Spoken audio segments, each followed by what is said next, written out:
Restrictive covenant में क्या होता है ना, तीन चीजें हैं इसमें। रेस्ट्रिक्टिव कॉवेनेंट मतलब कुछ लिमिटेशंस जो एम्प्लॉय पे डाल दिया, अगर एम्प्लॉय रिजाइन कर जाते हैं या ऑन सर्विस है या तो एम्प्लॉय का टर्मिनेशन होता है तो कुछ लिमिटेशन है। फर्स्ट लिमिटेशन ये है कि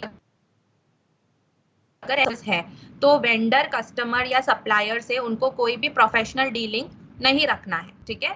सॉरी, पर्सनल डीलिंग नहीं रखना है, प्रोफेशनल पर्सनल डीलिंग नहीं रखना है, ओके। सेकेंड कंडीशन ये है कि अगर आप रिजाइन करके जा रहे हो या आपका टर्मिनेशन हो रहा है कंपनी से, आपको ये ध्यान रखना है कि आप कहीं और स्टार्ट ना करो, ठीक है। जो हमारी कंपनी कर रही है वही आपको नहीं करना है। अगर आप ऐसा करोगे तो सर्विस अग्रीमेंट में ऑलरेडी आपने साइन करोगे, अगर आपने किया तो कंपनी आपके खिलाफ केस कर सकती है, ओके। थर्ड कंडीशन ये है कि अगर आप कोई नए कंपनी में स्विच हो रहे हो, ठीक है, रिजाइन कर दिया है, नए कंपनी में आपने ज्वाइन किया है, तो आप हमारे एम्प्लॉय को कॉल करके अपने नए कंपनी में बुला नहीं सकते, पोचिंग नहीं कर सकते, ठीक है। तो कोई ऐसे होते हैं कि उनके फ्रेंड्स होते हैं कंपनी में, तो फोन करके बोलते हैं तू भी रेजिग्नेशन दे दे, यहाँ पे आ जा, यहाँ पे ज्यादा फैसिलिटी है, ठीक है। तो ऐसे सब चीजें नहीं करना है। अगर कंपनी को ये चीजों का भनक लग गया तो क्या करेंगे, आपका सर्विस अग्रीमेंट निकालेंगे, दिखाएंगे से पहले कि आपने ये सर्विस अग्रीमेंट साइन किया था, फिर केस कर देंगे, ठीक है। तो ये सब कुछ रेस्ट्रिक्टिव कॉवेनेंट्स है, लिमिटेशंस है जो आपको फॉलो करना है, ओके। असाइनमेंट, असाइनमेंट में क्या आता है, अगर आपने कंपनी के लिए कुछ इनोवेटिव आइडियाज, डिजाइन या तो फिर कुछ भी बेनिफिशियल ऐसे आइडियाज आपने प्रोड्यूस किया है, तो वो सारे आइडियाज कंपनी अपने अंडर ले लेगी, ठीक है। For example research and development में काफी कुछ चेंजेस होते रहता है, ठीक है।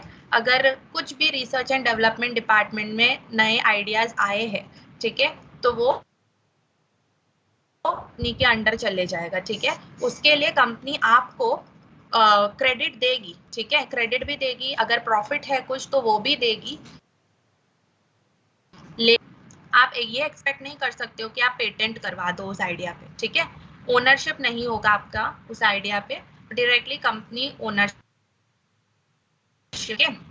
इसका दूसरा एग्जाम्पल ये है कि बिजनेस टीम में समझो किसी ने आइडिया दे दिया कि हमें कोई एक नया प्रोडक्ट स्टार्ट कर देना चाहिए, मैनेजमेंट को वो डिसीजन अच्छा कर दिया, ठीक है। तो आप कल जाके मैनेजमेंट को बोल नहीं सकते कि मेरे वजह से प्रोडक्ट लॉन्च हुआ था तो मेरे नाम पे ये करवा दो प्रोडक्ट, ऐसे नहीं हो, कंपनी के अंडर में ये चले जाएगा, तो इसको असाइनमेंट बोलते हैं। Resignation and notice period, resignation क्या होता है, जो मर्जी से कंपनी छोड़ने का डिसीजन ले लेता है उसको रेजिग्नेशन बोलते हैं। रेजिग्नेशन काफी कुछ चीजों उसके वजह से हो सकता है, फॉर एग्जाम्पल आपका कहीं लग गया हो, या आपको अभी जॉब नहीं करना है, पढ़ाई करनी है, या आपके फैमिली में कुछ इमरजेंसी आ गया है, तो ये सब चीजों की वजह से रेजिग्नेशन होता है।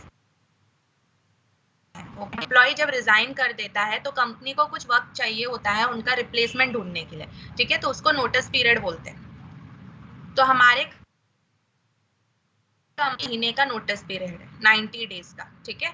तो कोई भी एम्प्लॉय जो रिजाइन करता है उनको 3 महीने नोटिस पीरियड में रहना होता है, मतलब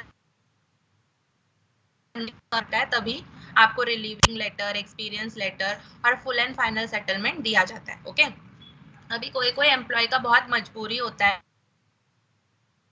नोटिस पीरियड सर्व नहीं कर सकते, उनको हो सकता है 1 महीने में ही कंपनी छोड़ के जाना है, तो कंपनी वो भी अलाउ करती है, आप छोड़ के जा सकते हो, लेकिन आपको 3 महीने देना हो, ओके। 1 मिनट, मुझे कॉल आ रहा है। हेलो।